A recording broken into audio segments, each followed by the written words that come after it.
صلى الله على محمد صلى الله عليه وسلم. Chapter on Whoever considers not to repeat ablution, except if something is discharged or passed from either exit, front or back private parts, as is mentioned in the statement of Allah Almighty, أو جاء أحد منكم من الغائط, or any of you comes from answering the call of nature. Quran chapter 5, verse 6. And Ata said, if a worm comes out of one's anus, or if a drop of discharge equal to the size of a louse comes out of one's penis, then it is essential to repeat the ablution.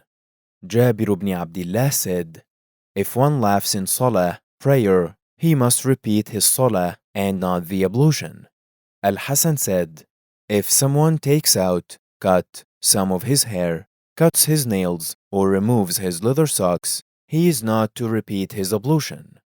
Abu Hurairah said, it is not necessary to repeat ablution except on al-hadath. And Jabir stated, the Prophet, peace be upon him, was in the battle of Dhat al-Riqa', and the person was shot with an arrow, and he bled profusely, but he bowed and prostrated and continued his salah. Al-Hasan said, the Muslims used to offer salah regularly with their wounds. Tawus, Muhammad ibn Ali, Ata, and the people of Al-Hijaz say, bleeding does not necessitate the repetition of ablution. Ibn Umar squeezed one of his pimples and blood came out, but he did not repeat his ablution. Ibn Abi Awfa spat out blood, but he carried out with his salah. Ibn Umar and Al-Hasan said, if anyone lets his blood out, then it is necessary for him to wash the cut area only. Narrated Abu Hurairah, may Allah be pleased with him, Allah's Messenger, peace be upon him, said, a person is considered in salah, prayer, as long as he is waiting for the prayer in the mosque, and as long as he does not do al-hadath. A non-Arab man asked, O Abu Hurairah, what is al-hadath? I replied, it is the passing of wind from the anus. That is one of the types of al-hadath. Narrated Abbad ibn Tamim, my uncle said, the Prophet, peace be upon him, said, one should not leave his prayer unless he hears sound or smells something. Narrated Ali, may Allah be pleased with him, I used to get emotional urethral discharges frequently and felt shy to ask Allah's Messenger, peace be upon him, about it. So I requested al-Miqdad ibn al-Aswad to ask the Prophet, peace be upon him, about it.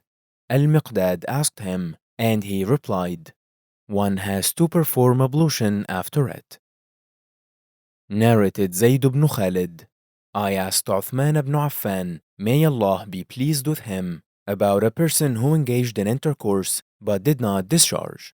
Uthman replied, he should perform ablution like the one for an ordinary salah, prayer, but he must wash his penis. Uthman added, I heard it from Allah's Messenger, peace be upon him. I asked Ali, Az-Zubayr, Talha, and Ubay ibn Ka'b, may Allah be pleased with them, about it, and they too gave the same reply. This order was cancelled later on, and taking a bath became compulsory for such cases.